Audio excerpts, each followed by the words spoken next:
সুপ্রভাত। আমাদের জীবনে মা বাবার ভূমিকা সবচেয়ে গুরুত্বপূর্ণ ও দামি।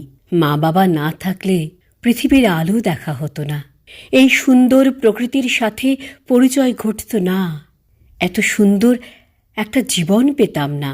সন্তানের কাছে বাবা মাই পরম গুরু। এই পৃথিবীটাকে তাঁরাই তো চিনতে শিখিয়েছেন।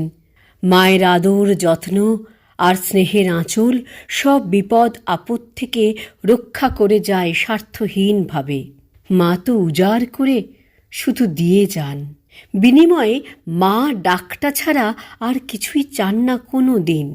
আমরা কখনো কখনো তাতেও কার্পণ্য দেখাই অভিমান হলে।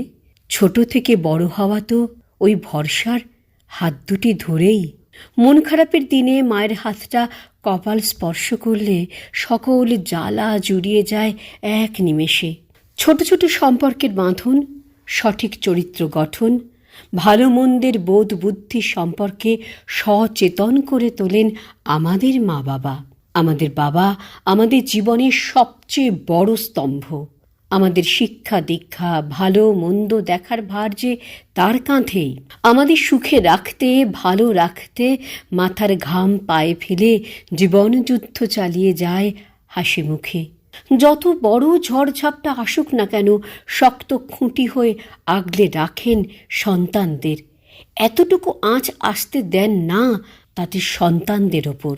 সততা, নৈতিক শিক্ষা দিয়ে সুন্দর জীবনের পথ প্রশস্ত করতে সদা সচেষ্ট থাকেন আমাদের বাবা।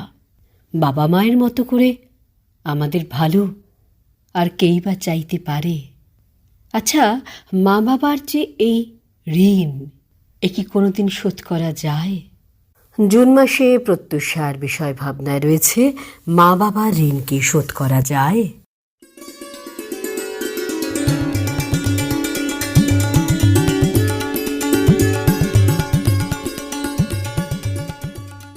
জুন মাসে প্রত্যুষের বিষয় নিয়ে এবারে আপনাদের কার কি ভাবনা দেখে নেওয়া যাক। লিখছেন অভিজিৎ মণ্ডল, শশাপোতা, খানাকুল, হুগলি থেকে। নতুন আলোর দিশা প্রত্যুষা। ছোট্ট থেকেই মা বাবাকে দেখেছি আমাদের দুই ভাইকে একটু ভালো খেতে, পড়তে ও ভালো লেখাপড়া শেখানোর আশায় রাত দিন পরিশ্রম করতে। মা খুব ভোরে বেরিয়ে যেতেন কাজে, কনকনে ঠান্ডায় বা ঘন বর্ষায়। বাবাকে দেখেছি মাঠের সমস্ত কাজ সেরে আবার বাড়ির সমস্ত কাজ করতে। এর জন্য প্রতিবেশীরা বাবাকে টিপ্পনিও কাটত কত। বলতো বাবা নাকি মেয়েদের কাজ করে। বাবা ওসব কথায় কান না দিয়ে আমাদের শেখাতো বাড়ির সমস্ত কাজ, রান্না করা থেকে শুরু করে নেতা দেওয়া, থালা ধোয়া, তুলসী তলায় প্রদীপ দেখিয়ে শঙ্খ বাজানো, সমস্তটাই। একদিনের ঘটনা, সেবার দাদু অসুস্থ হয়ে হাসপাতালে ভর্তি। মা ভাইকে নিয়ে সেখানে রয়েছে কদিন থেকেই।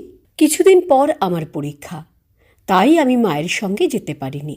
তখন স্কুল থেকে টিফিনে বাড়িতে খেতে আসার চল ছিল। সেই সময় মাঠেও খুব চাপের কাজ ছিল বাবার। আমি বাড়িতে স্কুল থেকে খেতে এসেছি। এমন সময় বাবাকে দেখলাম হাঁড়ি থেকে ফ্যান ভাত কিছুটা তুলে তাতে চিনি ও নারকেল কোড়া মিশিয়ে আমায় মালা ঘুনসি পরিয়ে খেতে দিল। সেবার আমি অবাক হয়েছিলাম, ভুলে গিয়েছিলাম আমার জন্মদিন আজ। বাবা এত ব্যস্ততার ফাঁকেও ঠিক আমার জন্মদিনের কথা মনে রেখেছিল, সেটা ভাবতেই পারিনি আমি। মা বাবার ঋণ সত্যি হয়তো কখনো শোধ হয় না।